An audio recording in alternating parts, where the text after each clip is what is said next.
Ladies and gentlemen, you will see all of these articles below in the description. West Virginia Democratic governor switches to GOP. Justice's expected announcement is further confirmation of the state's rightward tilt. So this was in August of 2017. West Virginia Governor Jim Justice announced a party switch Thursday evening in a surprise appearance with President Donald Trump in Huntington, West Virginia. Now, if you say, well, okay, that was just the West Virginia governor. What does that have to do with Joe Manchin, who tanked Build Back Better? Well, if you go to the state's homepage, you can read some very interesting facts about West Virginia. Pretty amazing. And to the people of West Virginia, I love you. Bette Midler might not, but I love you. And I think that not enough attention is given to Manchin's concerns pertaining to Build Back Better. But West Virginia ranked 5th among states in total energy production in 2019, accounting for 5% of the nation's total. So that's a pretty large percentage for a relatively small state. In 2020, West Virginia was the second largest coal producer in the nation after Wyoming and accounted for 13% of U.S. total coal production. West Virginia also had 12% of recoverable coal reserves at production mines, the third largest reserve base in the nation after Wyoming and Illinois. And then it goes on to talk about, in 2020, West Virginia was 5th in the nation in natural gas market production. The state produced nearly 2.6 trillion cubic feet of natural gas, about 10 times more than in 2010, and 95% of it was from shale wells. West Virginia's total crude oil production reached an all-time high of 20 million barrels in 2020, more than 10 times greater than a decade earlier. So you're looking at the 5th largest producer in the country in terms of energy. Why would Manchin want to jeopardize that? Let's just say you are a good, morally superior, liberal Democrat in Hollywood who has millions of dollars and you can fly on your own private jet and then just condemn and judge and pontificate about climate change. Why would he jeopardize his state's one of the 5th largest? West Virginia ranked 5th among states in total energy production. So why would he jeopardize all of that? Or why would he make it more difficult for people in his state, the 5th largest in terms of energy production in the country? Now, is he going to become a Republican? I don't know. It's possible, and I think he's leaning towards that. I think that if they push him, he'll leave the Democratic Party. He will leave the Democratic Party, and Republicans will then take control of Congress just by him leaving the Democratic Party.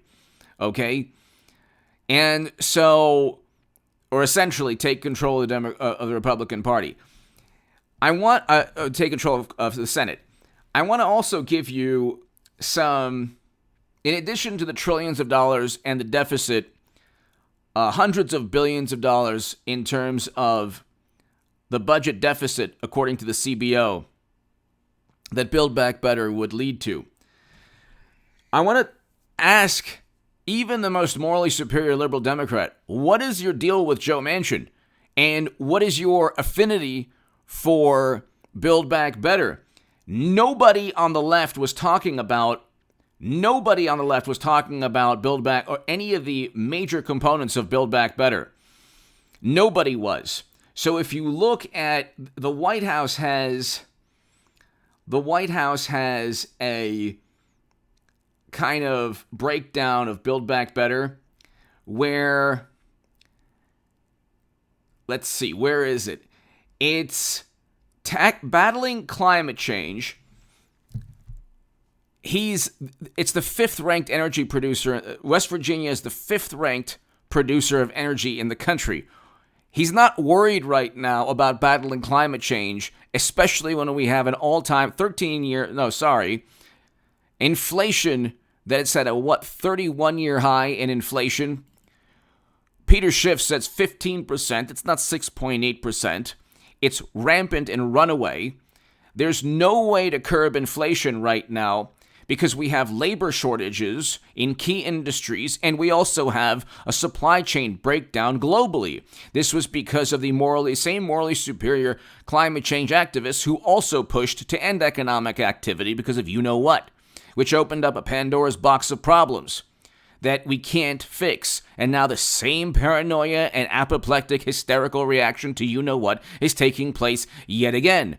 One thing Democrats and morally superior liberals are good at is being apoplectic and hysterical and, oh my God, the sky is falling, and just promoting the most nonsensical, irrational, counterproductive policies. Because of climate change policies that were enacted too quickly, we now have an all-time high in terms of fossil fuel prices. Coal, natural gas, oil, they're all at all-time highs. Why is that? Yes, I believe in climate change. I believe that that human beings have negatively impacted the planet. Okay, well, that's kind of when I believe it's something that's important that we should address, but not immediately at this very moment in a Build Back Better proposal or bill that doesn't really quantify or give anyone any understanding of how these policies are going to save the planet. I have yet to meet a Democrat who said, or liberal, morally superior Democrat or climate change activist who says, well, the planet will end this year, or this coming year, or 10 years from now, or 20 years from now, or 100 years from now. And if we do this, we'll prolong the lifespan of the planet. They don't know any of this. It's all theoretical, but it's all based on emotion. If you cannot tell people exactly when the planet is going to end, and I know this is going to seem like, oh my God, what a ridiculous argument. It's going to seem like the most absurd argument to the morally superior among us. But if you are so certain that climate change is an existential threat, then be certain as to when the planet will end. Give us a date. Give us a time and a date, or a rough estimate. You don't have to give the exact year. 20 years from now, 50, 60, 100, 200. If you give that to Joe Manchin, he'll probably vote for the bill. If you don't, well, then that's a huge problem. And also, it would be counterproductive to the people of West Virginia, especially since fossil fuels provide tens of thousands of jobs. Okay? Very likely hundreds of thousands of jobs in West Virginia. So you have a senator who might actually switch parties because of the reality, because of everything that his state does for the country. Okay, 60 to 70% of every electric power plant in the country is fueled by fossil fuels. So when you plug your electric car vehicle, Tesla, whatever, into the electric socket, you're still using fossil fuels. The electric grid is run primarily 60 to 70% from fossil fuels. Go look it up. And so you're not going to get away from fossil fuels because we don't have the technology to do so. Combating climate change at a time when the economy, we're heading towards a stock market crash. We're heading towards another financial catastrophe. I write about that in The Federalist. And I have a stock market crash channel. Hit subscribe to that. That's below in the pinned comment. I'll be doing a segment every single day, probably 3 segments a day in January. But Joe Manchin is being insulted, maligned, the usual. They want him to vote on the bill. He might actually vote on the bill. He might not become a Republican. He might become an independent, or he might stay within the Democratic Party. But the Democratic Party is leaning more towards, like, the future of the Democratic Party is AOC. A brilliant, brilliant individual. The future is not Joe Manchin. And so the future of the Democratic Party is address climate change immediately. Despite any dire economic impact from doing so because you don't have the technology at the moment to transition to decarbonize completely. And tax companies and tax corporations and emphasize taxation, not economic growth. And that's not going to help the people of West Virginia or anyone, especially when we have inflation that's rampant and rising. And if you ask Peter Schiff, it's 15% year over year, not 6.8%. Some people say more than 15%, and it's only going to get worse. Anyway, he knows all of these things better than I do, Joe Manchin, and he's pretty much saved the country from a horrendous, like the National Association of Manufacturers said it would lead to 1 million jobs lost. They still oppose the bill. The Business Roundtable opposes Build Back Better. Democrats never talked about childcare or infrastructure prior to like the past couple of months. They were talking about Medicare for all, single payer. I know, I was there on the left. It's a gigantic cult that never gets anything it wants.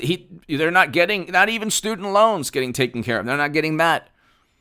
It's vote blue no matter who. It's a gigantic racket. And they get $20 million in venture capital funding because people on the left cannot leave. Look, when I left, I lost friends. Why? Because these people are brainwashed. They watch CNN all the time, and that's all they care about is what their friends think, what CNN and MSNBC and the New York Times or Washington Post says about a subject. They can't think beyond their bubble. Their response is, none of your friends are Republican. Nobody thinks like you. Well, yeah, if you live in California, and even in California, a whole lot of people think differently from the morally superior Hollywood liberals. These people care only about groupthink. They can't possibly leave their bubble. And that's why, like, with me, I like President Trump. I think he's fantastic for a number of reasons. Is he perfect? No, he's not perfect. But he negotiated the Doha Agreement, the only reason Biden pulled Americans out, and he did so, he botched that completely. Those 13 Americans should be alive today, and the 169 Afghans should be alive today. But he utilized the T-band, Biden did. Our mortal enemies he utilized for security around the only airport he left open. The man is completely incompetent. Mashed potato brains is by far the worst president we've ever had, and he's being propped up by media and every social media algorithm and every.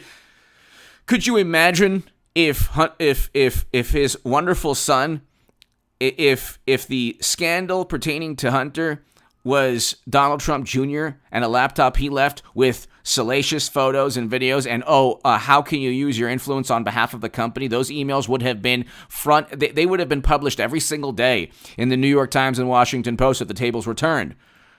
Biden is being coddled and propped up and mashed potato brains. Just that's what he's known for. Just going with wherever the political winds take him. He wrote the portion of the crime bill with the 100-to-1 sentencing disparity for a narcotic that his son is said to have used.